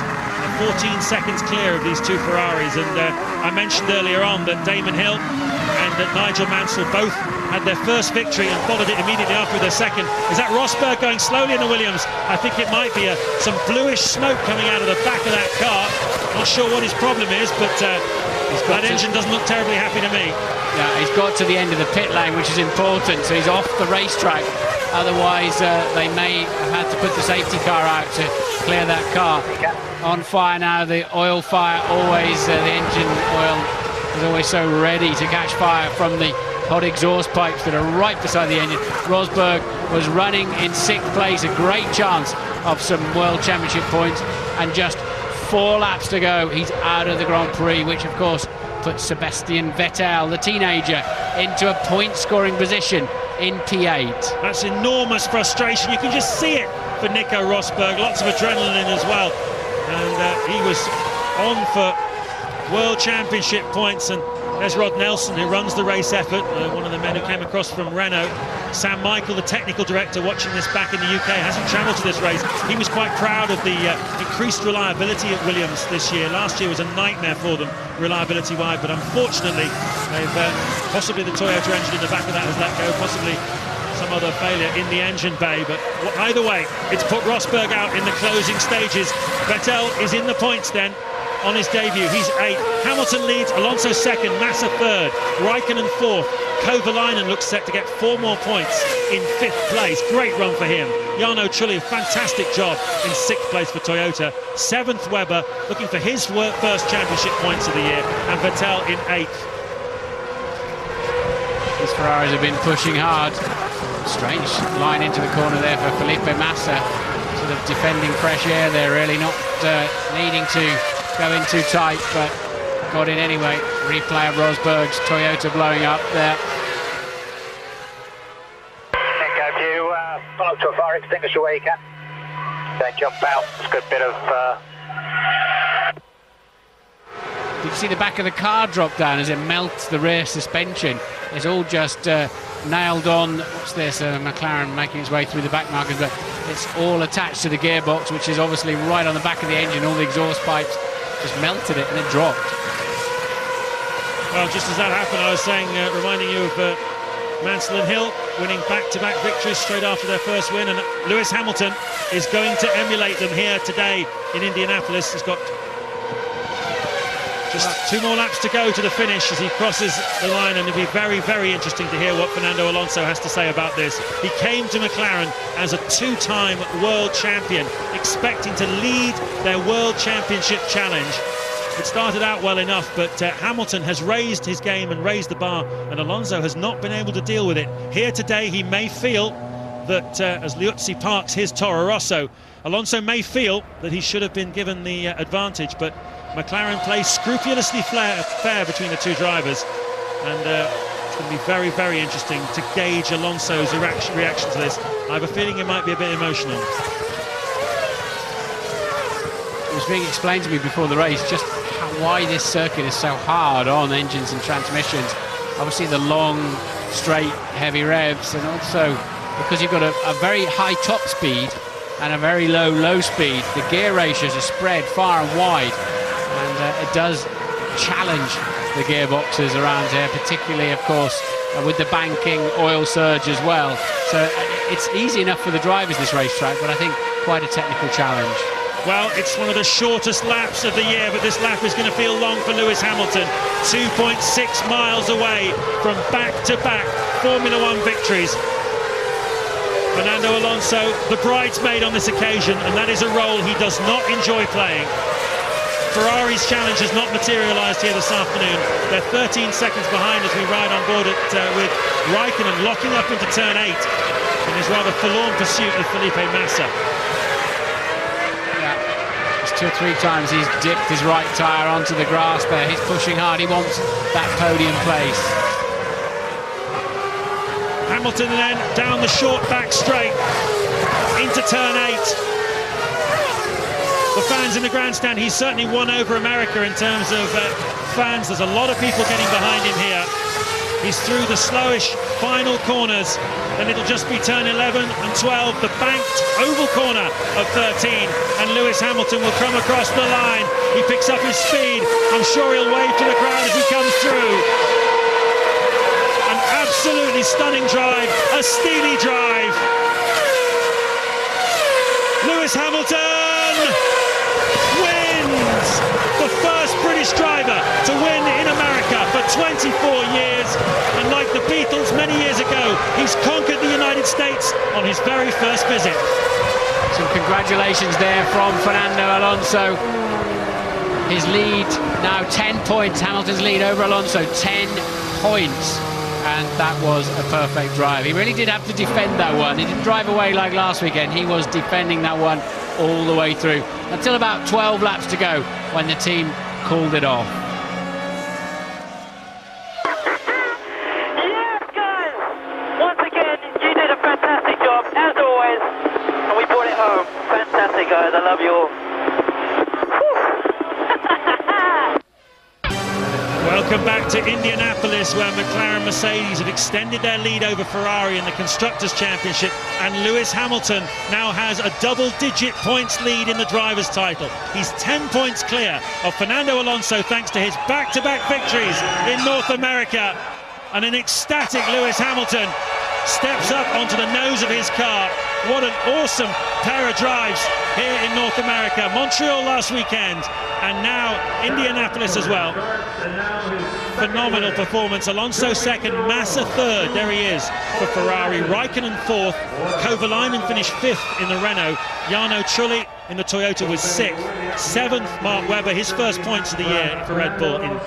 And eighth on his debut, the 19-year-old Sebastian Vettel, standing in for the injured Robert Kubica, scores 1 point for BMW. Who's your driver of the day, Martin? Three choices really. Vettel, great job for him, made a few leery errors early on. I thought Kovalainen drove well too, but it has to be Lewis Hamilton. Had to defend hard. Stole a pole position yesterday that he didn't look like he was going to get, and then made best use of it. Lewis Hamilton, certainly my driver of the day. I love statistics and trivia, and for 9 of the last 10 years, the driver that left race 6 of the Formula 1 World Championship in the lead of the championship won the world title. There's the body language between the two. That's important for the world to see, to understand the nature of their competitive relationship. It's not animosity between these two. It's a pure competitive sporting relationship. And today, once again, Alonso second best. It's hot out there, says Lewis. And of course, did you see him running up the stairs to prove a point to everybody? Fresh as a daisy. And he does right by the sponsors as well. Flipping the watch on. What a pro. Do your overalls up. They're all told that in karting. Get your sponsors on the TV.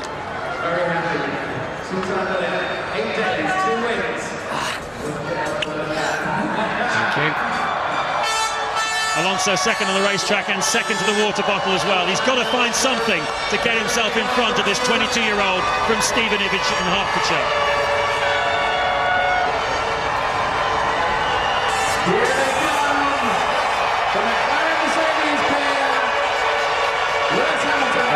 That's Alonso's message.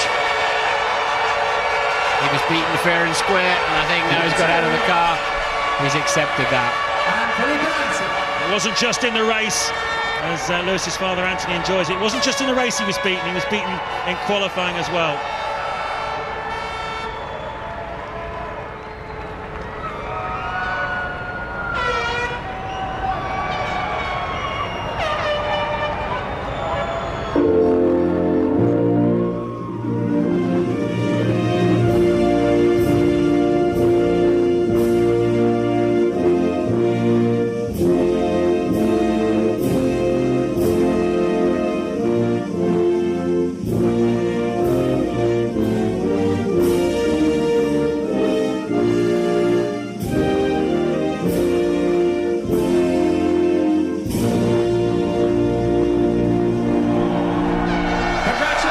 British driver, British constructor, just one national anthem. Then, of course, Lewis Hamilton looking very relaxed about it.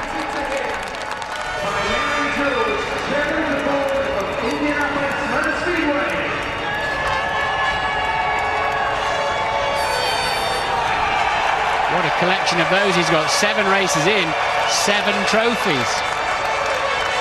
That Anthony.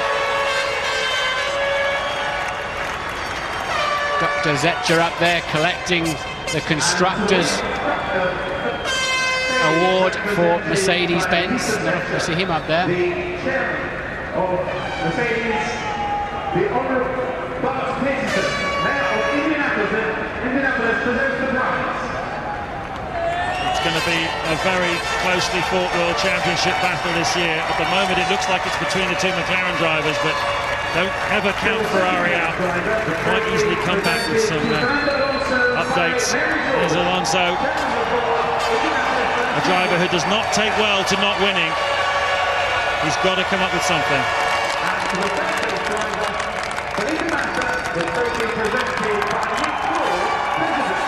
Felipe Massa and Ferrari never in it.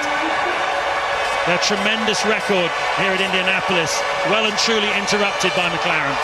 Disqualified last weekend for jumping the red light at the end of the pit lane. Jean Todt there, more used to being up on the podium and receiving these trophies, but I think Massa will consider that a good save with 3rd place. So Hamilton is 10 points clear with 10 races to go. He scored 20 points on this side of the Atlantic. For Lewis Hamilton, it's an American dream.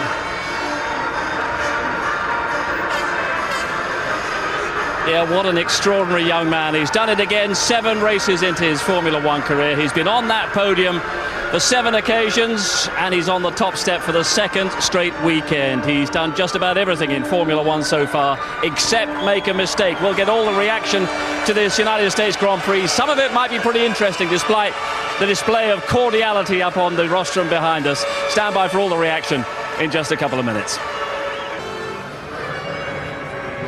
For the second straight weekend, Britain's Lewis Hamilton is a winner. He follows up that success in Montreal with an outstanding victory in this United States Grand Prix. He resisted all the challenges that his teammate Fernando Alonso could throw at him. Another superlative performance from a young man who now leads the Formula One Drivers' Championship by 10 points from his world champion teammate Fernando Alonso.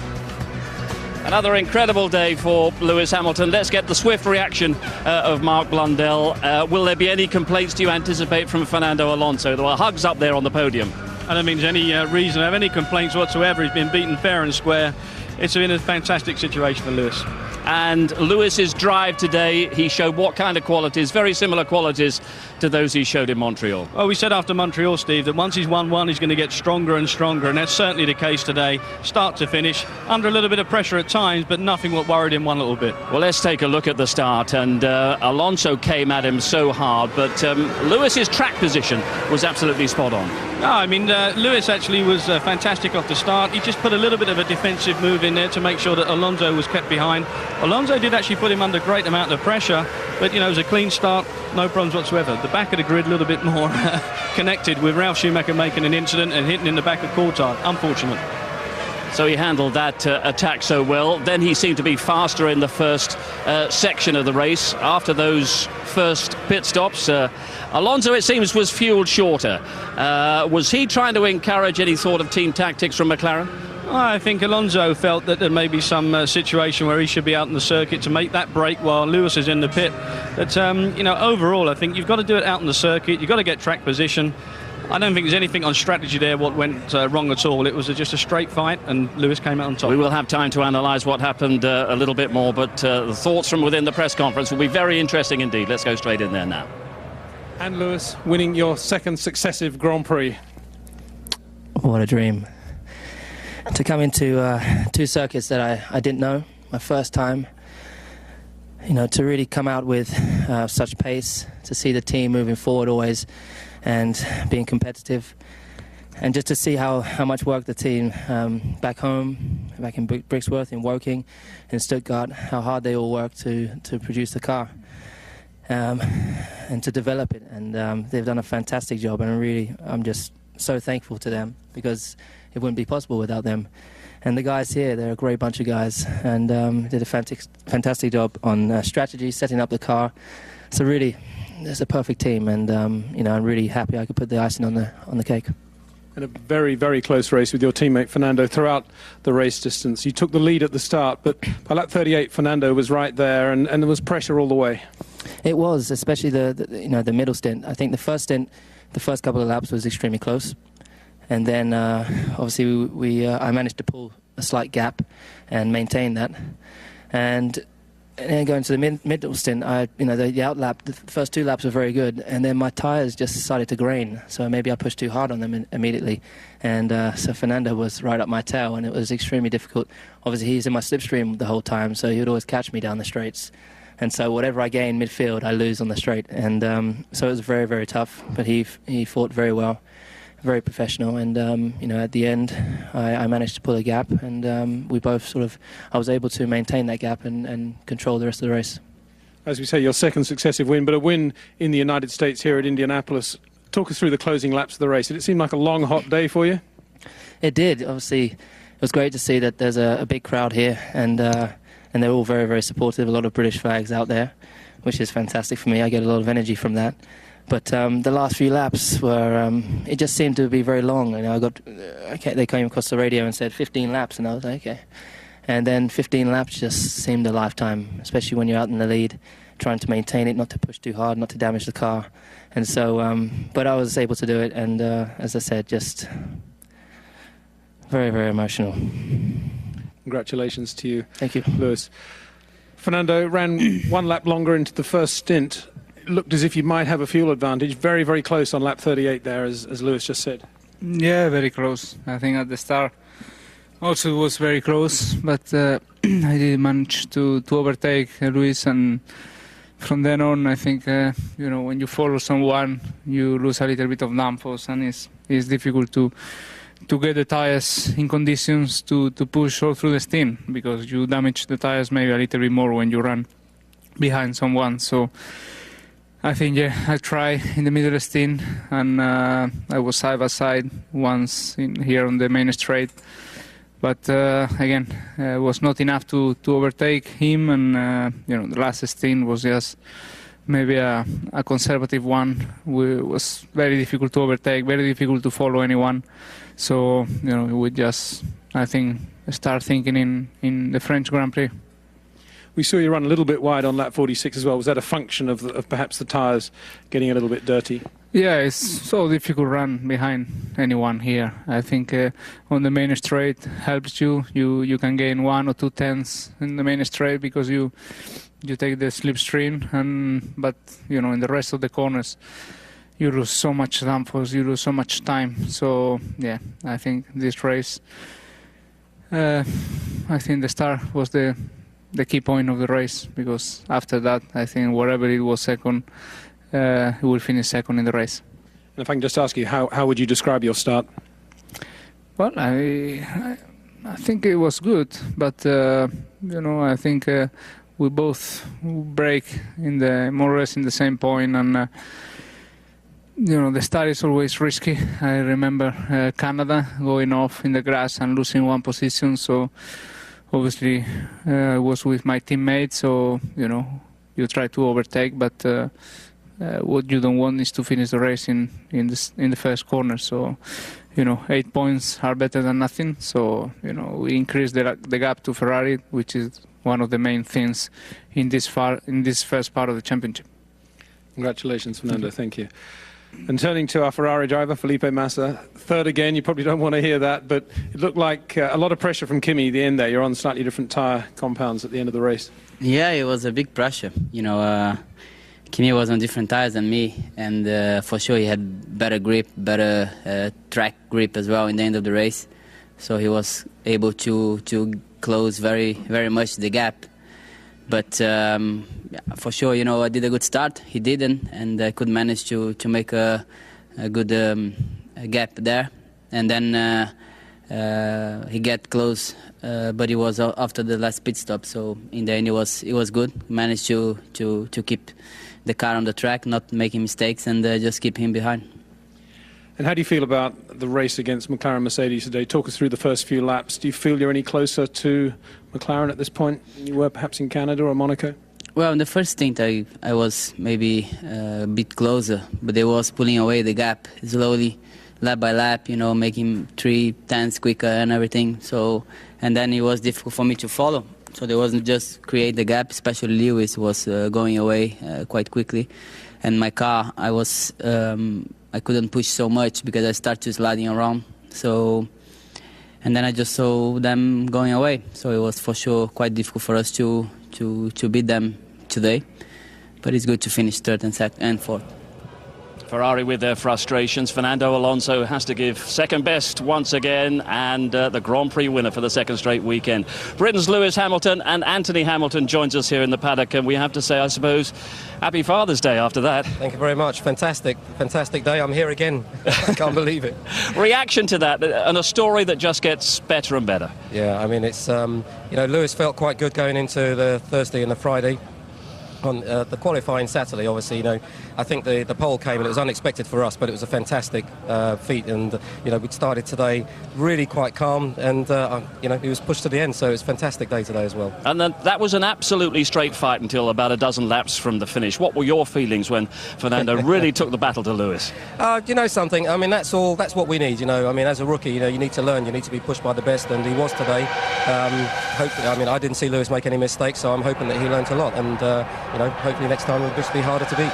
Back to the UK now, and does that mean you come back to Earth, or does this hectic schedule and all the attention continue? Well, we're looking forward to getting back to see the family, to be quite honest. Both of us, we're fairly homesick. We've only been away a couple of weeks, but looking forward to seeing the family. And I'm not sure what we'll do. I think we'll probably have a nice quiet Sunday roast next week, and enjoy cracking open a bottle of champagne. Absolutely no chance of that. I think you're due at Goodwood, aren't you? Oh yes, yeah, that's right. We will be at Goodwood. I know your diary better than you. Yes, yeah, cheers. Off you go and give our congratulations to Lewis. another fantastic performance. And some final thoughts here from Mark about what Fernando Alonso might genuinely be feeling about the way that race unfolded. I tell you what he's genuinely feeling. He's feeling he's been beaten fair and square, and he's also thinking now that all of a sudden there is a real threat to the World Championship for him. Lewis Hamilton has to be in the reckoning now to pull this off. He's 2 in a row. He's got a little advantage now, a whole Grand Prix win advantage at this point. And at some stage in the very near future, his brain will have to tick in to say, right, the World Championship is mine for the taking. He tried to push, and Lewis defended absolutely brilliantly. We saw mistakes coming from Alonso once again. He was just pushing that bit too hard. Yeah, I mean, at the end of all of this, both the guys pushing as hard as they can. There's nothing there from McLaren saying, look, back off. They're both going in at hammer and tong. But again, you're right, Steve. Alonso just making a small error, and again Lewis Hamilton making no mistakes whatsoever, and that is the remarkable thing for all of us down here, to actually see this guy make no mistakes, 0. And how seriously do we now have to think of Lewis in terms of the World Championship title? Very, very, very seriously indeed. He is a contender, and he's leading the World Championship. Say full Grand Prix win under his belt in terms of margin, and I think it's quite possible, really is. Well, he'll be back in the UK. As we say, he'll be at Goodwood next weekend. But ahead of all that, well, another chance to see highlights and the story of this United States Grand Prix at 11:50 tonight on ITV.